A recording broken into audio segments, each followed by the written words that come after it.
Hello दोस्तों, स्वागत है आपका आज के इस वीडियो में जहां हम टाइप 2 डायबिटीज मेलाइटिस को टैकल करेंगे। मैं हूं डॉक्टर रविरल वत्स और मुझे आज आप इस वीडियो में अपना एक तरह से प्रमुख एंडोक्रिनोलॉजिस्ट ही समझिए। सबसे पहला प्रश्न जो सबके दिमाग में आता है कि टाइप 2 डायबिटीज मेलाइटिस जो है वो है क्या भला। देखिए, टाइप 2 डायबिटीज जो है वो एक क्रॉनिक मेटाबॉलिक डिसऑर्डर है जिसमें ब्लड शुगर का जो लेवल होता है वो लगातार हाई रहता है। ये होता है क्योंकि जो हमारे शरीर में इंसुलिन हार्मोन है वो या तो ठीक से काम नहीं कर रहा होता या फिर उसका जो स्तर है वो पर्याप्त नहीं होता है। इसके बाद बात आती है कि जो सबसे ज्यादा रिस्क में कौन से लोग होते हैं जिनको टाइप 2 डायबिटीज मेलाइटिस हो सकता है। इसमें मोटापा सब बहुत बड़ा रोल प्ले करता है। जो लोग ओबीस हैं, जिनकी बीएमआई 30 से ज्यादा है, वो लोग जो इनएक्टिविटी से शिकार हैं, यानी कि जो दिन में 2-3 हजार स्टेप्स भी नहीं चल पाते, वो लोग जिनकी डाइट पुअर है, जो कि वो डाइट जो शुगर्स में या जो फैट्स में रिच होती है, वो लोग ज़्यादा जिसका सेवन करते हैं वो इसके रिस्क पे होते हैं। जिनकी फैमिली हिस्ट्री रहती है, जिनकी फैमिली में और डायबिटीज़ के मरीज़ हैं, और कुछ ऐसे एथनिक ग्रुप्स जैसे कि हम एशियंस हो गए, अफ्रीकन्स हो गए और एफ्रो कैरेबियंस जो हैं वो भी इसके ज़्यादा रिस्क पे रहते हैं। इसके बाद प्रश्न उठता है कि इसमें HbA1c क्या है जो अक्सर सुनने को मिलता है और इसकी क्या इंपॉर्टेंस है।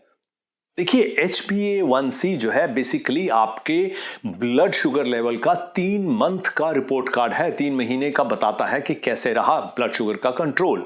अगर ये 6.5% या 48 मिलीमोल पर मोल से ज्यादा है तो डायबिटीज का इंडिकेशन हो सकता है। फिर कुछ लोग पूछते हैं कि डायबिटीज डायग्नोज कैसे होता है।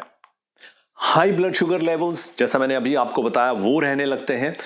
प्यास बहुत ज्यादा लगती है, बार बार आप पेशाब करने जाते हैं, और वेट लॉस बहुत ही, ये आपने बिना ट्राई किए आपका वेट लॉस होता है। ये बहुत आम सिम्टम्स हैं जो कि हमारी डायग्नोसिस की तरफ हमें लीड करते हैं। फिर अक्सर ये दिमाग में आता है कि जो एशियंस हैं उनको टाइप 2 डायबिटीज मेलाइटिस ज्यादा क्यों होता है। देखिए, इसमें सबसे पहला आता है कि जेनेटिक फैक्टर्स। हमने कुछ ऐसी चीजें अपने पूर्वजों से, अपने माँ बाप से इनहेरिट की हैं जिनके चलते इंसुलिन ठीक तरह से काम नहीं कर पाती है। हमारी यूनिक बॉडी कंपोजिशन है। कई बार आपने देखा होगा कि बहुत लोग हैं जो पतले हैं लेकिन उनके पेट के आजू बाजू काफी मोटापा जो है वो रहता है। उसको हम जो कि टाइप 2 डायबिटीज मेलाइटिस का रिस्क है वो बढ़ा देते हैं एशियंस में। हमारा लाइफस्टाइल आजकल बहुत सिडेंट्री या इनएक्टिव ज्यादा होता जा रहा है, जो कि हमें टाइप 2 डायबिटीज मेलाइटिस की तरफ धकेल रहा है। और हाँ, जब हम छोटे होते हैं, हमारी माएँ क्या खाती हैं, हमें क्या तब खिलाया जाता है, न्यूट्रिशन कैसा है, वो सब हम एशियंस को ज्यादा टाइप 2 डायबिटीज मेलाइटिस की तरफ धकेलता है और हमारे जो रिस्क हैं वो बढ़ जाते हैं। फिर अगला क्वेश्चन आता है कि अगर ट्रीट ना किया जाए तो कॉम्प्लिकेशंस क्या हो सकती हैं। अगर हम डायबिटीज को अनट्रीटेड छोड़ देते हैं तो इससे हार्ट डिजीज, किडनी फेलियर, अंधापन, ब्लाइंडनेस, पैर में अल्सर्स होने, पैर में और तरह की प्रॉब्लम्स होनी, और हाँ, जो लाइफ एक्सपेक्टेंसी है, जो हमारी लाइफ एक्सपेक्टेंसी है या अर्ली डेथ है, उस पे भी इसका असर पड़ता है। लाइफ एक्सपेक्टेंसी जो है वो कम हो सकती है। फिर पूछा जाता है कि जो टाइप 2 डायबिटीज मेलाइटिस है उसको कैसे मैनेज किया जाता है। हर इंसान का अलग अलग इंडिविजुअलाइज्ड केयर प्लान्स तैयार किए जाते हैं। लाइफस्टाइल चेंजेस के थ्रू इसको हम मैनेज कर सकते हैं। लाइफस्टाइल चेंजेस में एक्सरसाइज, डाइट, स्ट्रेस फ्री रहना, ये सब चीज़ें आती हैं। HbA1c जो है उसकी हमें लगातार कंटिन्यूसली मॉनिटरिंग करनी पड़ती है ताकि हम उसको जो डेंजरस लेवल है उसके नीचे रख सकें। काफ़ी तरह की अलग अलग तरह की मेडिकेशंस हैं, जो गोलियां भी हो सकती हैं, इंजेक्शंस भी हो सकते हैं, वो हमें इसमें मैनेज करने में हेल्प करती हैं। और हाँ, रेगुलर स्क्रीनिंग्स जो हैं, हमें बार बार देखना होता है कि हमारे लेवल्स कैसे हैं, वो इसकी मैनेजमेंट में हेल्प करते हैं।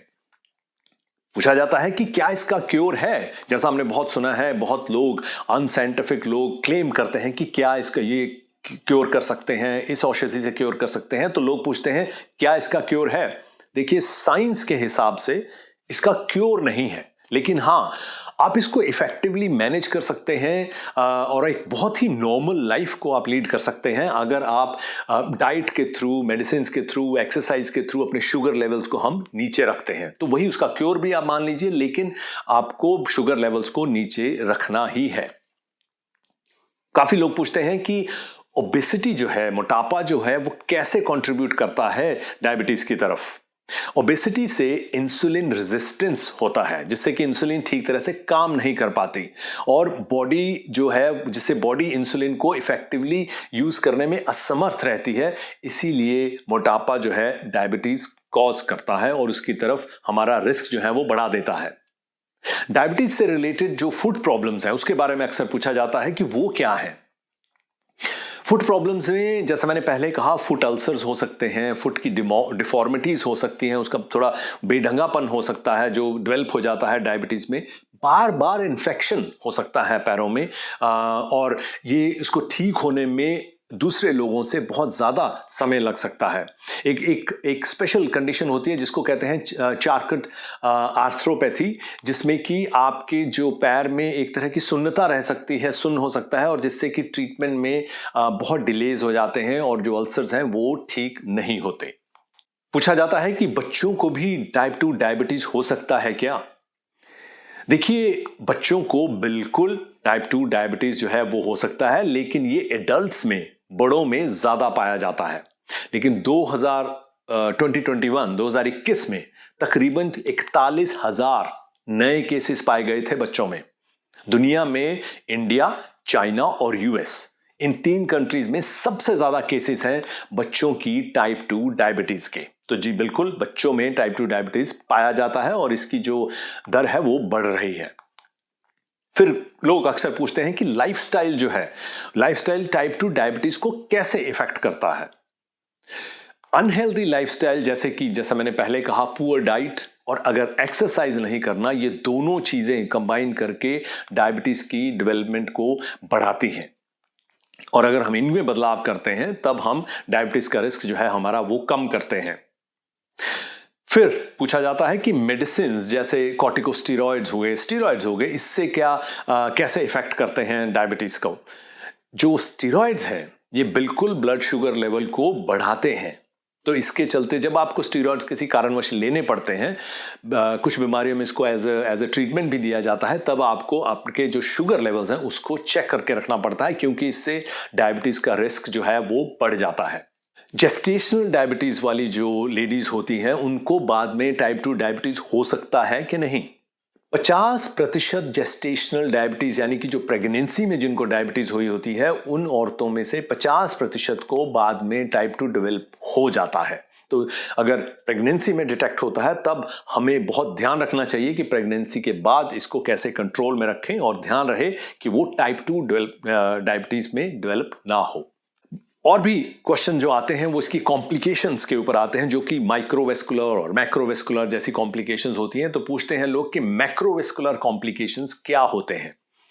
मैक्रोवेस्कुलर कॉम्प्लिकेशंस में जैसे कार्डियोवेस्कुलर डिजीज, जैसे दिल की डिजीजेस बढ़ जाती हैं, स्ट्रोक्स वगैरह हो सकते हैं, ये कार्डियोवेस्कुलर डिजीज में आते हैं। इसमें ischaemic heart disease, heart attack होना, स्ट्रोक होना, और इवन पेरिफेरल आर्टरी डिजीज, जैसे कि मैंने पहले कहा पैरों में जो दौरा है खून का वो कम होना शुरू हो जाता है, उससे अलग अलग तरह की दिक्कतें आती हैं। अल्सर्स उसमें से एक चीज़ है। दर्द, पैरों में, आपके टांगों में दर्द रहना शुरू हो सकता है। ये सारी जो हैं सर्कुलेशन की प्रॉब्लम्स टाइप 2 डायबिटीज से आ सकती हैं। अगला प्रश्न पूछा जाता है अक्सर कि जो टाइप 2 डायबिटीज मेलाइटिस है और मेंटल हेल्थ, इनका क्या रिलेशन है, क्योंकि लगता है ये बहुत दूर की चीजें हैं, लेकिन ऐसा नहीं है। डायबिटीज से एंजाइटी, डिप्रेशन, ईटिंग डिसऑर्डर्स और इमोशनल प्रॉब्लम्स भी हो सकते हैं। मुझे ये भी अक्सर पूछा जाता है कि सेल्फ मॉनिटरिंग, खुद से रेगुलरली ब्लड शुगर लेवल को चेक करते रहना, ये जरूरी है क्या? देखिए, जैसा पहले भी मैंने बताया कि हमें ब्लड शुगर लेवल को नीचे रखना होता है, एक लेवल से नीचे। लेकिन अगर आपको एक बार टाइप 2 डायबिटीज डायग्नोज हो गया है और आप ट्रीटमेंट ले रहे हैं, तो आपको रोज रोज उसको चेक करने की जरूरत नहीं है। लेकिन हाँ, हमें रेगुलरली HbA1c मॉनिटरिंग जरूरी है, जो कि 3 महीने में, 6 महीने में, कई बार साल में एक बार हमें करनी पड़ती है डिपेंडिंग ऑन के आपकी डायबिटीज की क्या सिचुएशन है, उसकी क्या स्टेटस है। तो डेली नहीं करना है, लेकिन HbA1c जो टेस्ट है वो कुछ महीनों बाद हमें करना पड़ सकता है और करते रहना चाहिए। इसमें एक चीज होती है सिक डे रूल्स। अक्सर पूछा जाता है लोगों से कि लोगों द्वारा कि ये सिक डे रूल्स क्या होते हैं। ये वो गाइडलाइंस होती हैं जिनमें बताया जाता है कि जब आप किसी और कारणवश बीमार हो जाएं, कुछ इलनेसेस हो जाएं, आपको जैसे एंटीबायोटिक्स वगैरह जिसके लिए लेने पड़ जाएं, या स्ट्रेस का टाइम हो, तो उसमें जो ब्लड शुगर लेवल्स को हम कैसे मैनेज करना चाहिए, ये सिक डे रूल्स की जो गाइडलाइंस होती हैं उसमें टाइप 2 डायबिटीज मेलाइटिस के मरीजों को बताया जाता है ताकि वो ब्लड शुगर लेवल्स को कंट्रोल में रख सकें। अक्सर अगर हम ये बहुत ध्यान रखना होता है, लोग पूछते हैं कि जब बच्चे होते हैं उनको टाइप 2 डायबिटीज मेलाइटिस होती है, फिर वो बड़े होते हैं तो उनको हम कैसे सपोर्ट करें। इसका एक डायरेक्ट आंसर तो नहीं है, लेकिन हमें बहुत केयरफुल कोऑर्डिनेशन के साथ उनको सपोर्ट देनी होती है ताकि जो उनकी यूनिक नीड्स हैं उनको हम पूरा कर सकें, क्योंकि paediatric type 2 diabetes mellitus to adult type 2 diabetes mellitus में चीज़ों का फेरबदल हो सकता है। तो वो बहुत ही क्रिटिकल है कि हम उसको ठीक ढंग से उनकी यूनिक ज़रूरतों को पूरा करते हुए इसको एड्रेस करें और उसको हम लाइटली ना लें। और अंत में ये पूछा जाता है कि टाइप 2 डायबिटीज मेलाइटिस को प्रिवेंट कैसे किया जा सकता है। देखिए, आप अपना हेल्दी वेट जो है उसको मेंटेन कीजिए, अपना मोटापा मत बढ़ने दीजिए, कमर के पेट के अराउंड तो मोटापा बिल्कुल ही मत होने दीजिए, बिकॉज वो बहुत बड़ा रिस्क फैक्टर हो जाता है। रेगुलर एक्सरसाइज कीजिए, वो बहुत हेल्प करता है ग्लूकोज को, ब्लड शुगर को एक स्तर के नीचे रखने में। बैलेंस्ड डाइट खाइए। बैलेंस्ड डाइट के ऊपर हम अलग से चर्चा बहुत करते हैं और वीडियोस में भी की है, लेकिन मोटा मोटा इसमें आपको plant based diet, fibre diet, fried foods को से बचना, अल्ट्रा प्रोसेस्ड फूड, क्रीम्स वगैरह, इन सब से बचना, ज़्यादा मीठी चीज़ों से बचना, ये बैलेंस डाइट में आता है। और हाँ, रेगुलर स्क्रीनिंग्स जो हैं वो अगर हम करते रहें, हमको जो सिम्टम्स मैंने पहले बताए वो आते हैं, तो अपना HbA1c या ब्लड शुगर लेवल टेस्ट करवाएं और हमें इसको चेक करते रहें। अगर हमें शक है, फैमिली हिस्ट्री है तो चेक करते रहें। जेस्टेशनल डायबिटीज़ हुई थी तब उस पर एक नज़र बना के रखें। स्क्रीनिंग करते रहें रेगुलर, तो हम इसको प्रिवेंट कर सकते हैं। तो ये थे तकरीबन 20 प्रश्न जिनके थ्रू हमने डायबिटीज मेलाइटिस को, टाइप 2 डायबिटीज मेलाइटिस को जानने की, समझने की कोशिश की है। अगर आपको ऐसे ही और टॉपिक्स पे और जानकारी लेनी हो तो प्लीज कमेंट सेक्शन में जरूर मेंशन करें। ख्याल रखिए दोस्तों।